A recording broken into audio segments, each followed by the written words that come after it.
Organic chemistry के अंदर जो क्लोरोफॉर्म के रासायनिक गुणधर्म थे उनको हम स्टडी कर रहे थे, जिनमें से ऑक्सीकरण अपचयन जिनके बारे में हम पढ़ चुके थे। आज पढ़ेंगे एसीटोन के साथ अभिक्रिया क्लोरोफॉर्म की, और उसका नाइट्रीकरण देखेंगे, जल अपघटन देखेंगे, उसका क्लोरीकरण है वो अभिक्रिया करवाएंगे।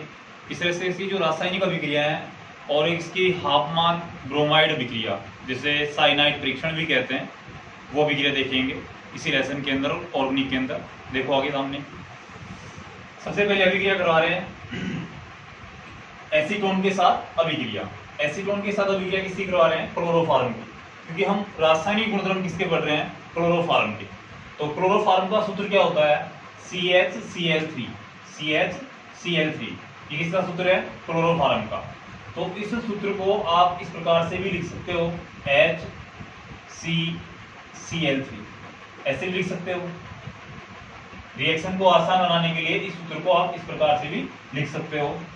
इसके अलावा एसीटोन के साथ इसके अभिक्रिया करवा रहे हैं, तो इसको तो क्लोरोफॉर्म को तो हमने ले लिया यहाँ पर HCCl3, जो कि CHCl3 सेम यही है। Acetone carbon double bond oxygen से और दो इससे एल्किल समूह जुड़े हुए हैं CH3CH3। अभिक्रिया करवाएंगे। तो अभिक्रिया कराने पर क्या होता है कि यहाँ पर जो डबल बॉन्ड था जिसे हम पाई बॉन्ड कह सकते हैं, ये पाई बॉन्ड टूट जाता है और OH समूह ये एक तो ये जुड़ जाता है इसके साथ, बच गया है क्या? CCl3, एक CCl3 इसके साथ जुड़ जाता है। किसके साथ? कार्बन के साथ। तो यहाँ पर कार्बन के साथ एल्किल समूह दो तो पहले से जुड़े हुए थे, डबल बॉन्ड को तोड़कर दो सिग्मा बंध बन गए, एक तो OH समूह जुड़ गया और एक CCl3, जो किसका सूत्र है? क्लोरोटेन का। किसका सूत्र है? क्लोरेटोन का। आगे रिएक्शन आपके समझ में, एसीटोन के साथ जब अभिक्रिया करवाते हैं तो क्या रिसीव होता है हमें? क्लोरेटोन। हम ये कह सकते हैं इसमें क्वेश्चन बनाकर क्लोरेटोन बनाने की अभिक्रिया लिखिए। अगर आपके इस प्रकार से ना पूछे कि क्लोरोफॉर्म के रासायनिक गुणधर्म लिखिए, तो डायरेक्टली आपसे ये पूछ सकता है क्लोरेटोन बनाने की रासायनिक अभिक्रिया लिखिए, या फिर आपसे पूछ सकता है क्लोरेटोन का रासायनिक सूत्र लिखिए। तो उसका रासायनिक सूत्र आपके सामने है। बोर्ड एग्जाम में इस प्रकार से आपके वो क्वेश्चन पुट कर सकता है। सेकेंड अभिक्रिया देखिए, जल अपघटन। जल अपघटन किसका करवा रहे हैं? वही क्लोरोफॉर्म का। तो क्लोरोफॉर्म का सूत्र आपको पता है क्या है? CHCl3। तो इस सूत्र को आप ऐसे भी लिख सकते हो HC और Cl3, CHCl3। इस सूत्र को इस प्रकार से लिखा जा सकता है। तो मैंने ये किया है HC, और जो 3 Cl है कार्बन से 3 Cl को अलग अलग रूप से हमने जोड़ दिया सूत्र को, यानी Cl3 जो है उसको इस प्रकार से Cl Cl Cl इस प्रकार से जोड़ के, ठीक है। और इसकी अभिक्रिया कराते हैं, 3 अणु लेते हैं KOH के, 3 अणु लेते हैं KOH के, जो कि जलीय माध्यम में। कौन से माध्यम में है? जलीय माध्यम में। तो मैं तीनों को अलग अलग रूप से लिख देता हूं, KOH KOH KOH, because 3 KCl है जिनका निष्कासन होगा। 3 KCl है जिनका निष्कासन होगा। 3 KCl बाहर निकल जाएंगे, 3 पोटेशियम और 3 क्लोराइड बाहर निष्कासित हो गए। हमारे पास शेष क्या रह गया? HC।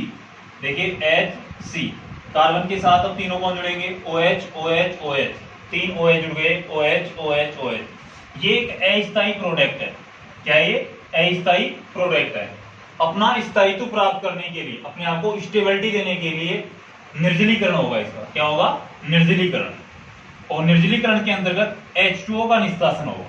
H2O का निष्कासन मतलब OH और यहां से H, H2O बाहर निकल गया। अब क्या बच गया हमारे पास? देखो, एक हाइड्रोजन है, 2 ऑक्सीजन है, एक हाइड्रोजन ये रहा और एक कार्बन ये रहा, यानी कुल मिलाकर 2 हाइड्रोजन है, 2 ऑक्सीजन है और एक कार्बन। 2 हाइड्रोजन, एक प्रथम और एक लास्ट, एक कार्बन 2 ऑक्सीजन, HCOOH। इसका सूत्र क्या है? HCOOH। नाम क्या है इसका? मैथेनोइक अम्ल। मैथेनोइक अम्ल, फार्मिक अम्ल इससे नाम दे सकते हैं, बट इसे मैथेनोइक अम्ल बोलते हैं। एक कार्बन वाला अम्ल है ये मैथेनोइक अम्ल। उसके बाद नेक्स्ट अभिक्रिया, तीसरे नंबर की जो अभिक्रिया आपके है वो है नाइट्रीकरण। अब नाइट्रीकरण में क्या करते हैं कि जो क्लोरोफॉर्म है उसकी अभिक्रिया HNO3 के साथ करवाते हैं। किसके साथ करवाते हैं? HNO3 के साथ। HNO3 के साथ अभिक्रिया करवाते हैं। HNO3 को आप ऐसे भी लिख सकते हो OH NO2, बात वही है, H भी आ गया, NO2 और एक ऑक्सीजन ये रहा NO3, HNO3। आपसे इस प्रकार से भी लिख सकते हो OH NO2, OH single bond NO2। और क्लोरोफॉर्म को है वो इस प्रकार से लिख सकते हो Cl3CH, Cl3CH। रिएक्शन कराने पर क्या होता है कि H2O का यहाँ पर निष्कासन होता है। किसका निष्कासन हो रहा है? H2O का। निर्जलीकरण हो रहा है इस अभिक्रिया के अंदर। निर्जलीकरण का मतलब जल के अणु का निष्कासन, जल के अणु का निष्कासन। तो H2O इसमें से बाहर निकल जाएंगे, क्या बच गया? Cl3CNO2, Cl3CNO2 जो किसका सूत्र है? क्लोरोप्रीकीन का, क्लोरोप्रीकीन का। क्या बोलेंगे इसे? क्लोरोप्रीकीन। इस प्रकार से जो आपकी क्लोरोफॉर्म है उसके रासायनिक गुणधर्म है, और इसका नेक्स्ट गुणधर्म है जो आपके हाफमान ब्रोमाइड अभिक्रिया है, जिसे आइसोसाइनाइड परीक्षण भी कहते हैं। देखिए अभिक्रिया आगे हो,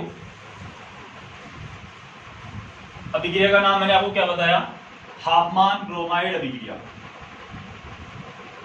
हाफमान ब्रोमाइड अभिक्रिया, या फिर इसे कह सकते हैं साइनाइड परीक्षण। साइनाइड परीक्षण, आइसोसाइनाइड परीक्षण या साइनाइड परीक्षण। नेक्स्ट नंबर की अभिक्रिया आपकी ये है। तो हाफमान ब्रोमाइड जो अभिक्रिया है, हाफमान ब्रोमाइड जो अभिक्रिया है उसके अंतर्गत क्या होता है? हाफमान ब्रोमाइड अभिक्रिया के अंदर जो क्लोरोफॉर्म है उसकी अभिक्रिया 1 डिग्री एमीन और पोटेशियम हाइड्रोक्साइड के साथ करवाते हैं, जिससे मेथिल आइसोसाइनाइड प्राप्त होता है, मेथिल आइसोसाइनाइड प्राप्त होता है। और इसे आइसोसाइनाइड परीक्षण इसीलिए नाम दिया गया था, साइनाइड परीक्षण नहीं, आइसोसाइनाइड परीक्षण। आइसोसाइनाइड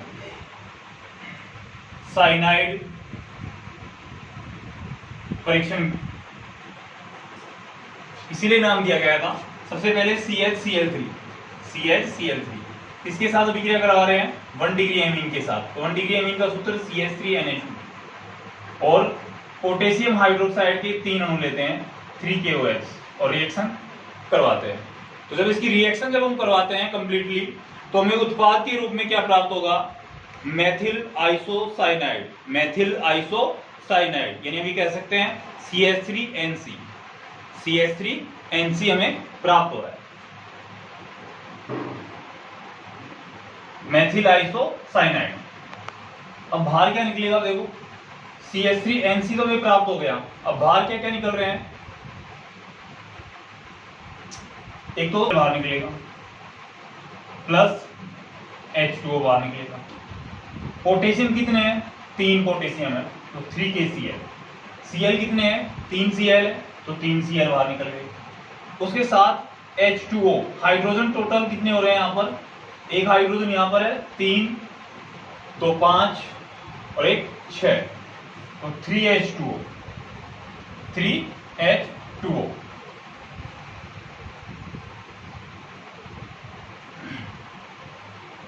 इनका निष्कासन होगा और हमारे पास क्या प्राप्त हो जाएगी? एल्किल आइसोसाइनाइड, एल्किल आइसोसाइनाइड,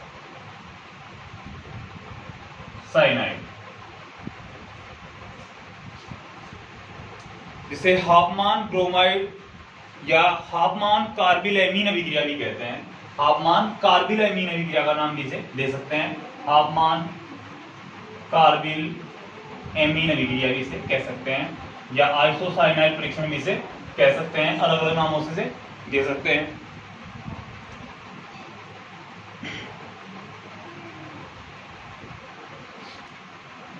इसके अलावा अगर क्लोरोफॉर्म की अभिक्रिया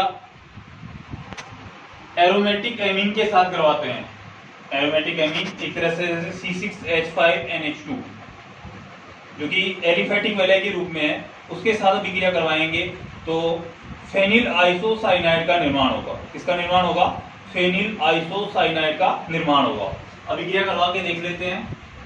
CH3Cl3 प्लस C6H5NH2, अभिक्रिया 3KOH लेकर करवाते हैं जो कि जलीय माध्यम में है। तो हमें यहाँ पर C6H5 NC, phenyl iso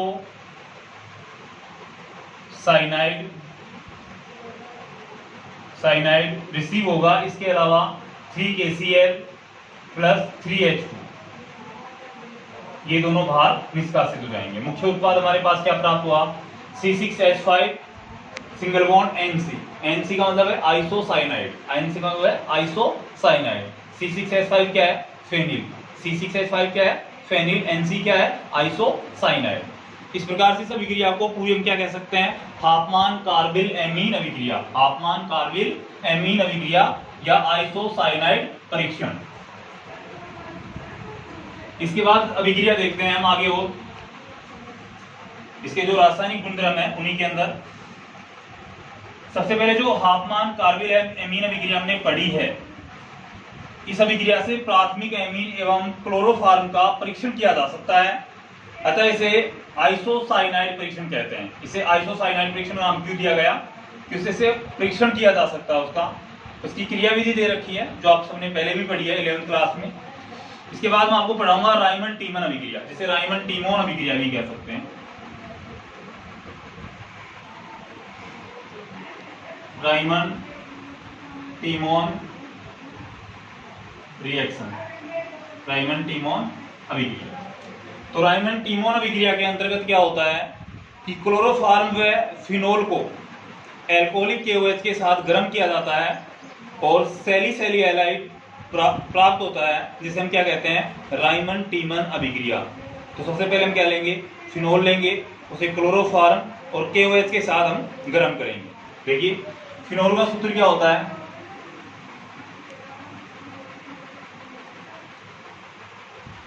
OH plus CH chloroform लिया और KOH पोटेशियम हाइड्रोक्साइड। अभिक्रिया करवाते हैं इनके बीच। तो अभिक्रिया करवाने पर क्या होता है कि 3KCl है, क्योंकि 3 पोटेशियम के ले रहे हैं तो 3KCl है, इनका क्या हो जाएगा? निष्कासन, -3KCl। यहाँ पर माइनस के रूप में आप दर्शा सकते हो 3KCl। अब हमारे पास शेष क्या रह जाता है? OH उसके साथ लग जाएगा और प्राप्त में क्या हो रहा है? सैलिसैली हैलाइड, सैली हैलाइड। तो सैलिसैली हैलाइड का सूत्र क्या है? आप सबको पता है। अगर CHO समूह उसके ऊपर जाकर जुड़ जाता है, यहाँ पर OH है और यहाँ पर CHO समूह जुड़ जाता है, तो उसे हम क्या कहते हैं? सैलिसैली हैलाइड।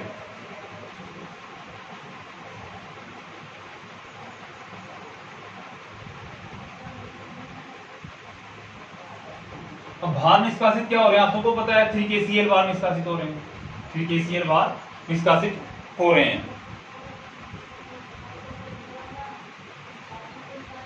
इस अभिक्रिया के अंदर फिनोल इलेक्ट्रॉन स्नेही प्रतिस्थापन है और डाइक्लोरोकार्बीन मुक्त मूलक यानी कि CCl2 के ऊपर मुक्त मूलक के रूप में क्रियाविधि में कार्य करेगा रायमंड टीमन अभिक्रिया के अंतर्गत। और लास्ट इसकी जो अभिक्रिया आती है वो एल्कीन के साथ अभिक्रिया है, जो कि पेरोक्साइड की उपस्थिति में संपन्न होती है। और वो अभिक्रिया मार्कोनी-कोफ का जो नियम है उसके अनुसार प्राप्त नहीं होती, उससे विपरीत उत्पाद ये देती है। तो इसके उपयोग हैं, जो इसको उपयोग है, जो निश्चेतक के रूप में इसका उपयोग किया जा सकता है, विलायक के रूप में इसका उपयोग किया जा सकता है, प्रयोगशाला में अभिकर्मक के रूप में इसका उपयोग किया जा सकता है। इसके अलावा क्लोरोप्रीकीन बनाने में इसका उपयोग किया जा सकता है, क्लोरेटोन बनाने में इसका उपयोग किया जा सकता है। बहुत सारे उपयोग हैं जो आपको 2-4 उपयोग याद रखने हैं। इतने एग्जाम में आपसे ये पूछता है कि इसके कितने उपयोग हैं या कितने नहीं है। इसके अलावा ट्राई आइडो फार्म का निर्माण किस प्रकार से होता है वो भी इसके अंदर देखेंगे हम। तो अभिक्रिया आगे की जो है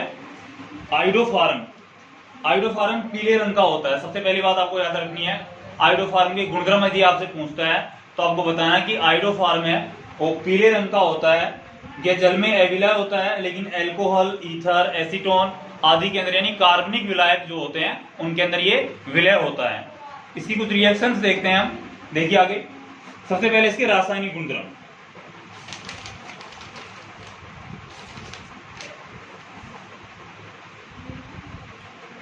क्लोरोफॉर्म का जो सूत्र, आइडोफार्म का जो सूत्र है वो है CHI3, CHI3।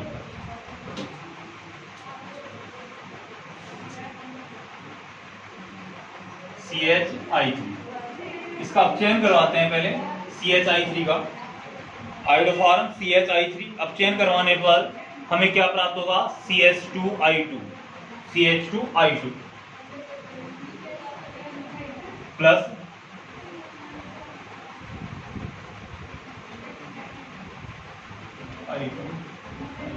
HI,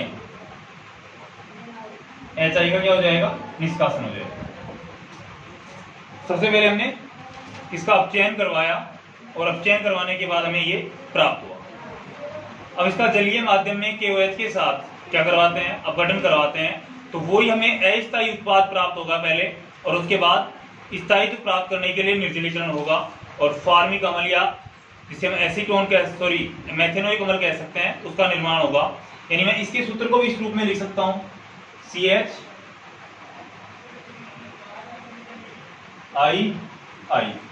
plus KCl और KCl, तीन जुड़े हुए इनसे। तो आपको पता है कि पोटेशियम आयोडाइड KI ये तीनों हैं जो बाहर हो जाएंगे, और यहाँ पर प्रोडक्ट के रूप में कार्बन के साथ एक तो हाइड्रोजन जुड़ रहा है और तीन क्या जुड़ जाएंगे? Cl। तीन क्या जुड़ जाएंगे? Cl। इस प्रकार से यदि हम KCl लेते हैं तो बिकॉज अगर हम यहाँ पर KOH ले लेते हैं, पोटेशियम हाइड्रोक्साइड ले लेते हैं, KOH, तो यहाँ पर क्या जुड़ेंगे? OH समूह, तीनों क्या जुड़ेंगे? OH समूह, जो कि क्या है? ये अस्थायी उत्पाद है। क्या है ये? अस्थायी उत्पाद। ये जलीय माध्यम में है, KOH है जो कौन से माध्यम में है? जलीय माध्यम में। ये अपनी स्टेबिलिटी प्राप्त करने के लिए, स्थायित्व प्राप्त करने के लिए H2O का निष्कासन करता है। मैंने पहले बताया था OH, H। हमारे पास शेष रह जाता है HCOOH, जिसे हम क्या कहते हैं? मेथेनोइक अम्ल, मेथेनोइक अम्ल। जो सेम पहले हमने क्लोरोफॉर्म के साथ अभिक्रिया पढ़ी थी, उसी के अनुसार ये रिसीव हो रहा है, उसी के अकॉर्डिंग प्राप्त हो रहा है। आगे की जो आपका टॉपिक है वो टेट्राक्लोरोमेथेन।